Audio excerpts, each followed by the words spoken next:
Buon pomeriggio, ben trovati. Sicilia 24 Focus, il nostro approfondimento oggi quasi obbligatoriamente dedicato a una Sicilia rovente. Noi, si sa, insomma, nell'isola siamo bene abituati alle alte temperature, ma molto spesso dare per scontate le cose serve, diciamo, a creare maggiori problemi. Le cose vanno prese nella giusta dimensione e bisogna attuare i giusti comportamenti per tutelarsi dal punto di vista in particolare della salute. Approfondiamo oggi questo tema anche con eventuali domande che possono arrivare al 342 7455 005, evitando allarmismi, dicendo esattamente qual è la situazione. Per questo ho i miei ospiti con me in studio. Saluto il dottore Renato Passalacqua, direttore dell'unità operativa complessa di medicina della migrazione e delle emergenze sanitarie dell'ASP di Catania. In collegamento lo saluto e lo ringrazio perché come sempre quando ci si attiva, no, per dei momenti particolari si è molto all'opera e al lavoro, per cui saluto e ringrazio il direttore, il capo della Protezione Civile regionale siciliana. Buon pomeriggio dottore Salvo Cocina. Buon pomeriggio, parleremo anche del lavoro climaticamente esposto e lo faremo con Vincenzo Cubito, segretario generale di Fillea CGIL di Catania, anche lui in collegamento, non lo vedo ma so che c'è anche esatto. Allora andiamo subito, se mi consentite, cari ospiti, al direttore Cocina che appunto questa mattina ci ha fatto pervenire questo avviso di protezione civile per ondate di calore, e questo, direttore, come sempre significa fare attenzione a delle cose ben precise. Che cosa esattamente? Nella misura giusta, senza gli allarmismi che ovviamente sono legati a questi momenti. Lei ha centrato il tema senza allarmismi. Abbiamo letto anche notizie alla stampa di previsioni di temperature addirittura fino a 50 gradi. Sono notizie naturalmente che fanno scoop, ma non sono veritiere. Quindi il comunicato che abbiamo diffuso ieri, che prevedeva per oggi, così come si sono verificate temperature superiori ai 45, in alcuni punti però della Sicilia, parliamo da Scordia fino a Ponte Barca, Catena Nuova, questa zona qui, sono naturalmente limitate, non sono quelle temperature altissime di cui si parlava, però chiaramente sono elevate perché c'è una media sopra i 40 gradi nella Sicilia centrale e orientale. Al contrario, la Sicilia nord, da Palermo a Messina Trava, è stata in questo momento graziata, ci sono temperature molto più basse. E il problema qual è? Che c'è purtroppo un vento sostenuto, non fortissimo, e questo crea un'ulteriore emergenza, oltre all'emergenza ondata di calore, l'emergenza incendi, che è quella che in questo momento ci sta preoccupando di più, a dire il vero.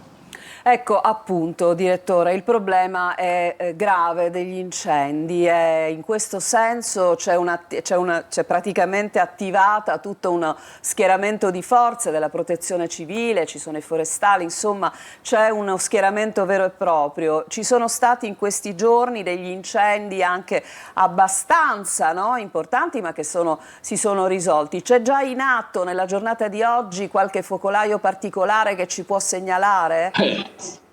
Come no? Ci sono oggi 220 interventi in atto, in gran parte sono vigili del fuoco, forestale e poi volontari di protezione civile. E la zona più bersagliata, ripeto, è la piana di Catania. La piana di Catania dei Medici dell'Etna, ma anche i Iblei, versante nord degli Iblei in questo momento. Quindi è una zona dove ci sono maggiori temperature, ci sono venti che spirano dal sud, quindi verso nord. Senta, che non sono fortissimi, ma sostengono, ecco. Purtroppo lo sentiamo a tratti. Direttore, le chiedo però una cosa: in situazioni climatiche come questa, cioè come quella attuale, con il vento, con la temperatura altissima, è molto facile che si tratti di fenomeni di autocombustione, perché noi lottiamo sempre, voi lottate sempre anche con gli incendi dolosi. Guardi, l'autocombustione non è frequente, anzi assolutamente rara. Qualche marmitta catalitica a contatto con le erbacce, ma sono tutti incendi dolosi comunque, o colposi chiaramente, perché purtroppo in Sicilia permane questo vizio atavico di fare pulizia dei terreni con il fuoco.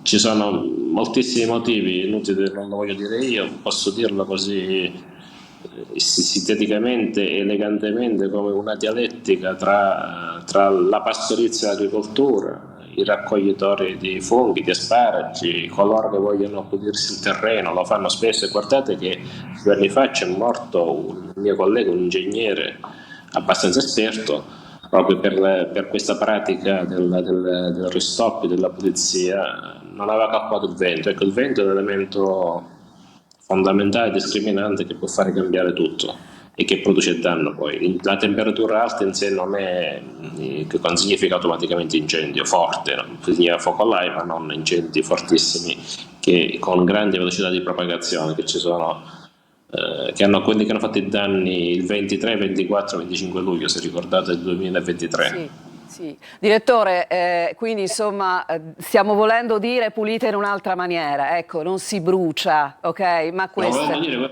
è inammissibile che in aree urbane, io posso capire gli incendi di bosco, gli incendi in aree agricole, ma in aree urbane in cui ci sono le case o gli stabilimenti petrolchimici, mi riferisco a Melilli, Priola, Augusta, è inammissibile che ancora si lasciino i terreni incolti vicino a stabilimenti a rischio. La strada è quella purtroppo della repressione. I sindaci devono fare le ordinanze, le fanno, ma devono farle rispettare. certo. E chi non le rispetta deve essere punito. Come esempio, io ho consigliato a molti sindaci ora ex post di fare le denunce in questi casi, perché purtroppo c'è solo questo da fare, non abbiamo altri elementi, visto che gli incendi non li possiamo evitare. Direttore, a noi sta molto a cuore la salute dei lavoratori climaticamente esposti, cioè la Regione ha normato ovviamente in questo tema, la preoccupazione è che poi dalla norma all'applicazione i passi siano estremamente farraginosi, è così? Eh sì, è così, però devo dire che l'ordinanza del Presidente, appunto, che dispone la sospensione nelle ore calde delle attività lavorative, viene rispettata da tutte le grandi imprese, pubbliche e private, su questo non ci sono dubbi. Purtroppo ci sono dei casi, ritengo, ma comunque imprese piccole, in territori un po' remoti, che forse non rispettano questo obbligo, come succede con tanti obblighi che ci sono che non vengono rispettati. È E questo come... veramente solo è un problema normativo, ma anche di coscienza, perché a 45 gradi È pur- lavorare all'esterno per chi È il fatto è impossibile e pesante. purtroppo, direttore, lei lo comprenderà, insomma, le grandi aziende ci siamo, purtroppo poi noi siamo caratterizzati da tanto lavoro nero che ai noi porta anche di questi problemi, no? A non rispettare norme di grande civiltà come queste. Prima di salutarla volevo su questo tema, se lei è d'accordo, andare un attimo soltanto da Vincenzo Cubito, segretario generale di Fillea CGIL, dunque un settore estremamente legato alle problematiche del lavoro climaticamente esposto. Cubito, il direttore, diceva normato, sì, è stata una bella soddisfazione ottenere questa norma, poi l'applicazione. Come siamo in questo momento nelle piccole aziende, nelle situazioni anche collaterali estremamente poco controllate? Innanzitutto, come dire, l'ordinanza è sicuramente un punto di riferimento per noi e ci aiuta meglio ad essere presenti nei luoghi di lavoro, però è chiaro che già lo scorso anno il governo aveva già fatto un'ordinanza similare, anche se quest'anno, diciamo, è stata un po' più ristretta. È vero quello che ha detto il dottor Cocina, che saluto e che stimiamo tutti, però è vero pure che purtroppo, dottor Cocina, molto spesso anche le grosse aziende hanno bisogno di essere sollecitate per fermarsi durante queste ore. Proprio, diciamo, sono notizie di circa un'ora e mezza fa, dove una delle grossissime aziende che in questo momento sta facendo lavori in provincia di Catania, abbiamo più volte dovuto, utilizzo il termine, minacciare di sospendere l'attività lavorativa perché di fatto non si, come dire, non si fermavano. Oggi in alcuni punti davvero si è sfiorato i 41 gradi. È verissimo, confermo quello che ha detto poco fa il dottore Cocina, che proprio nella zona dell'Aviano, dove in questo momento ad esempio si concentrano i più grossi lavori del PNRR, vedi le Ferrovie dello Stato, l'ANAS, i campi fotovoltaici, dove c'è davvero tanto lavoro, sono zone dove obiettivamente non esistono zone d'ombra, quindi di fatto bisogna fermarsi davvero. Da questo punto di vista io credo che visto che l'INPS attraverso la circolare 2130 del 3 luglio 2005 va a come dire, ampliare ancora di più quello che è il campo della cassa integrazione, non resta altro che anticipare diciamo, l'inizio dell'attività lavorativa verso le ore più fresche e cercare di staccare le attività durante le ore più calde e magari mettere in cassa integrazione gli operai per 2 ore al giorno, soprattutto le ore più calde. Quello comporterebbe una attività lavorativa migliore, più costante durante le 6 ore ed evitare che i lavoratori stiano esposti al sole, che tra l'altro anche da un punto di vista diciamo, della produttività rendono di più, perché lavorare a quelle condizioni non solo è pericolosissimo, che è la cosa che noi denunciamo sempre, perché non si può stare su un ponteggio a 40 gradi perché girare la testa ci vuole un attimo, ma soprattutto voglio dire, le condizioni salutari vengono meno. Cubito, va bene, grazie. Allora, mi sembra che il messaggio sia chiaro, insomma, siete assolutamente in linea, se non diceva Cubito, direttore, per il fatto forse di ancora di più, insomma, mandare dei segnali, no? Di incentivazione alle aziende.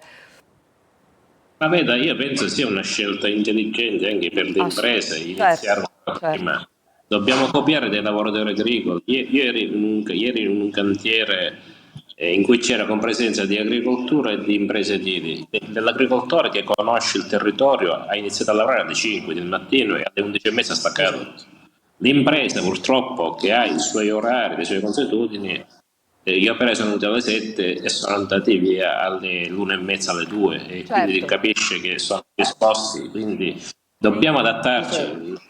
Ha ragione il direttore, è intelligente attuare le regole, applicare le regole in questo senso, perché poi tanto i problemi si ripercuotono sulla salute di un lavoratore che poi non può lavorare più, quindi chiaramente bisogna seguire anche queste indicazioni. Direttore, io la ringrazio molto, arrivano messaggi dai nostri telespettatori che temono i blackout, no? Lei si ricorderà 2 anni fa Catania fu sicuramente tempestata.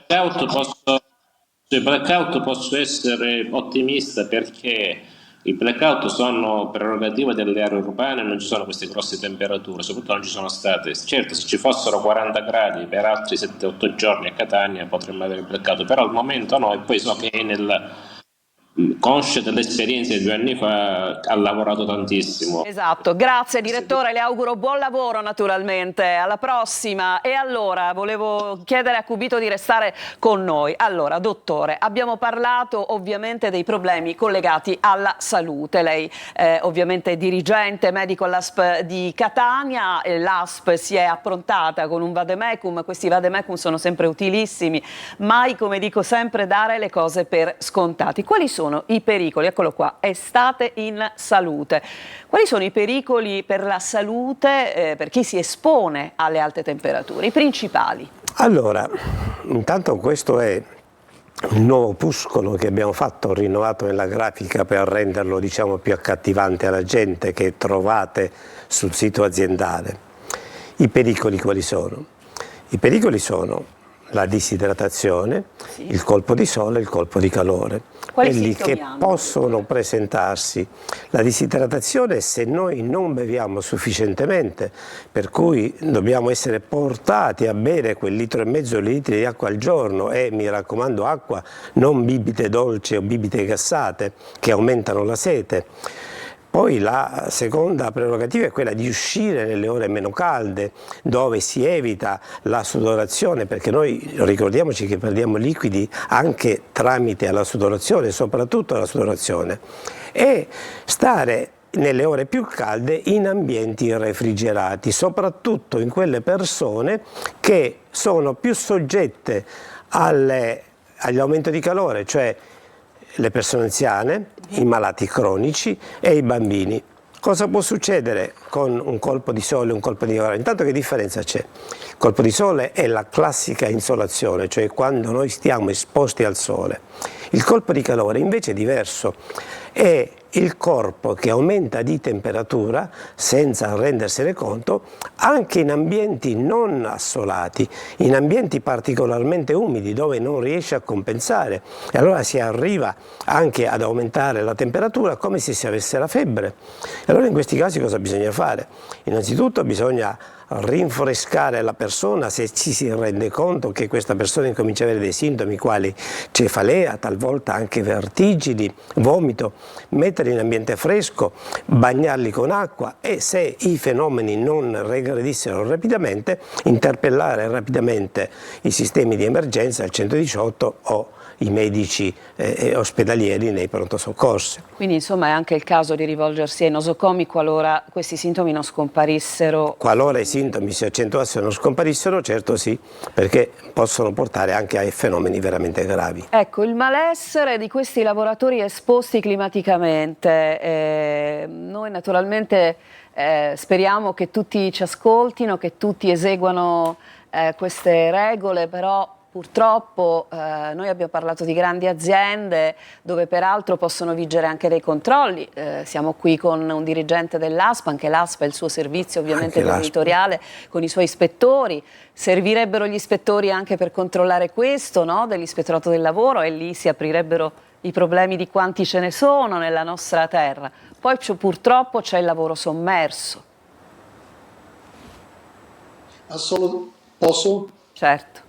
Assolutamente sì, c'è il cosiddetto lavoro nero che ormai è purtroppo famoso nella nostra terra, ma c'è anche il lavoro grigio che noi abbiamo ribattezzato così, ovvero quel lavoro che diciamo, mette in regola le persone solo per poche ore al giorno in maniera da avere una sorta di, tra virgolette, copertura. È vero quello che ha detto lei poco fa, purtroppo ogni qualvolta parliamo di sicurezza il problema dell'ispettorato del lavoro che è assolutamente sottodimensionato diventa il problema per eccellenza di questa provincia.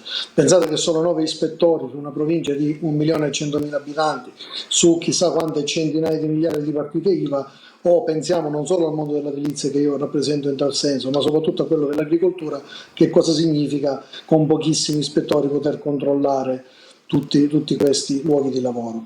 Bisogna che ci sia a mio avviso un senso di responsabilità sia da parte delle aziende sia da parte anche dei lavoratori, perché a volte bisogna saper dire no a lavorare in determinate condizioni e dire non ci possiamo stare a farlo. Da questo punto di vista noi siamo presenti lo scorso anno ad esempio e lo rilanceremo anche quest'anno, anche durante il periodo delle ferie. Noi magari andiamo in ferie ma non tutti i lavoratori vanno in ferie, per cui abbiamo lanciato una campagna che si chiamava Restate in allerta, con un numero verde messo da noi a disposizione che anche durante il periodo delle ferie noi eravamo lì presenti a poter sollecitare gli organi di controllo o essere presenti nei cantieri o nei luoghi di lavoro. Può darcelo questo? Mi scusi Cubito, mi scusi, questo numero non abbiamo intitolatrice, ce lo può dire lei? Così. Sì, sarà attivo già, perché noi siamo diciamo, attivi fin da ora, da sempre. Il numero è lo 095 310 815, quindi, un numero che poi sarà rilanciato. Quindi si possono 095 fare delle 31 08 15. Si possono fare delle segnalazioni anche in questo senso? Sì, noi la volta scorsa abbiamo avuto, al di là delle segnalazioni che abbiamo dai nostri rappresentanti sindacali nei luoghi di lavoro, molti cittadini segnalavano lavoro da parte di piccole aziende che lavoravano esposte e noi o avvisavamo come dire, i carabinieri o la polizia municipale o se eravamo diciamo, a poca strada ci andavamo personalmente. Pensate cosa significa in questo momento fare getto di calcestruzzo? Significa un operaio si vede arrivare 40 gradi dal cielo e 60 da terra, quindi davvero non si può lavorare in queste condizioni. Perfetto, allora io la ringrazio, noi ci salutiamo, resto con il dottore perché ho tante cose da chiedergli sulla salute della gente. Grazie a voi. E naturalmente restiamo ovviamente in contatto per capire dove possiamo arrivare anche con la spinta su questa tematica tanto importante che ovviamente sa anche tanto di civiltà. Grazie, grazie a lei. Noi ci fermiamo per una brevissima pausa pubblicitaria e torniamo in studio con i consigli del dottor Passalacqua.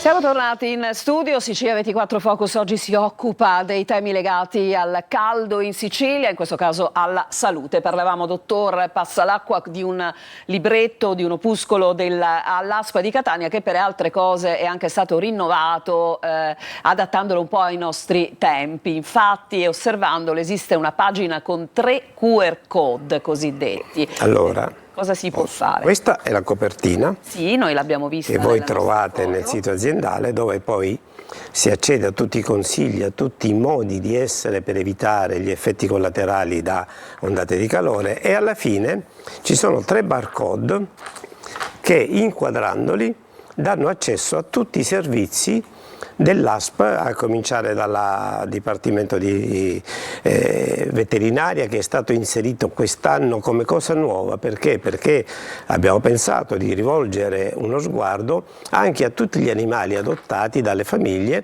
che anche loro hanno sofferenza dal caldo intenso, per cui è necessario vicino agli animali lasciare sempre dell'acqua fresca per poterli idratare, perché gli animali soffrono ma non sanno dircelo. Certo. Si può accedere poi a tutti i presidi di continuità assistenziali, ossia le ex guardie mediche, dove rivolgersi anche per chiedere consigli, fermo restando che il primo a essere interpellato è il medico curante. Il medico curante è quello che conosce la nostra situazione. Perché?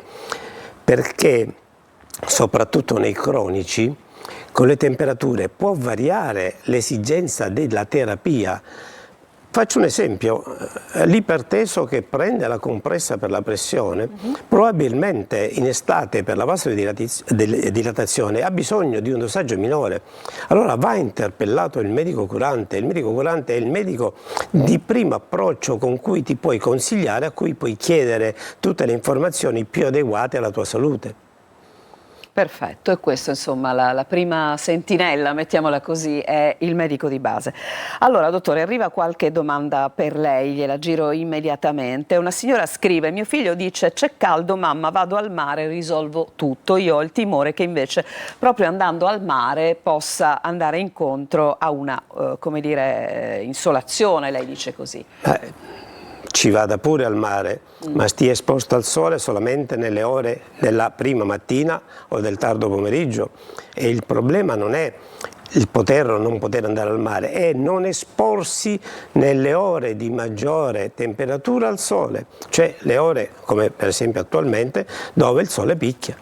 Quindi insomma sì al mare, però Anche magari ecco, stare in una zona d'ombra. Stare sotto l'ombrellone, se lì è. Insomma, se ci si immerge ci si salva da tutto, non è così. Ma non è così, perché se ci si immerge abbiamo l'immediata sensazione di frescura, è chiaro, però è altrettanto vero che poi ne usciamo dal mare, è necessario stare al riparo, all'ombra, perché anche al mare possono esserci fenomeni di insolazione, a parte le banali scottature di cui spesso tutti vengono colpiti, se non si usano degli adeguati protettori solari, che io consiglio soprattutto di altissima protezione, cioè protezione 50 nei bambini, perché i bambini sono i più soggetti alle scottature, e questo è un consiglio che io do a tutti i genitori, di portare al mare i bambini o anche farli uscire solamente negli orari freschi, la mattina o il tardo pomeriggio. Ecco, una signora ci dice che assiste periodicamente con l'innalzamento delle temperature a un innalzarsi anche delle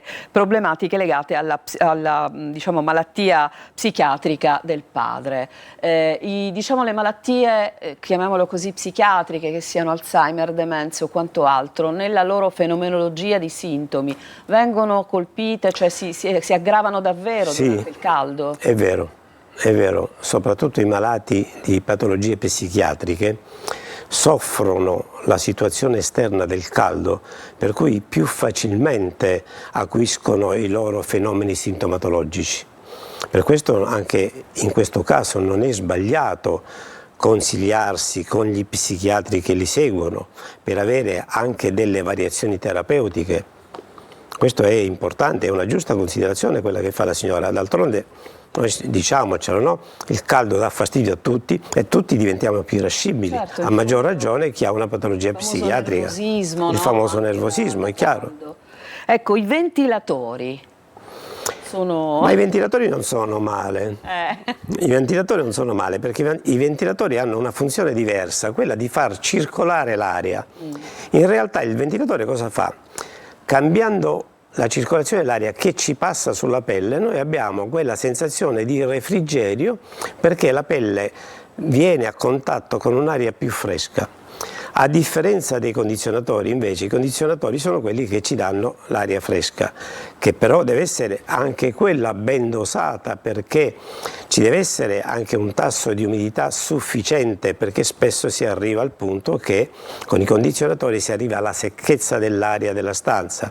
Altra cosa ancora, i condizionatori non bisogna averli mai buttati addosso, perché mai come in questo periodo compaiono, anche se piccole sintomatologie dolorose, che sono quelle che noi ci ritroviamo per essere stati sotto il condizionatore anche nell'autovettura. Ci potrebbe essere anche qualche ripercussione nelle prime vie aeree, dottore? E certo, se noi usiamo un condizionatore a temperatura molto bassa è chiaro che possiamo avere dei fenomeni bronchitici. Allora, siamo al termine. Anche se siamo in estate. Le faccio l'ultima domanda e la ringrazio moltissimo. Una signora ci chiede: una febbre dovuta a un colpo di calore si manifesta immediatamente oppure possono passare diverse ore? No, si manifesta, si manifesta rapidamente.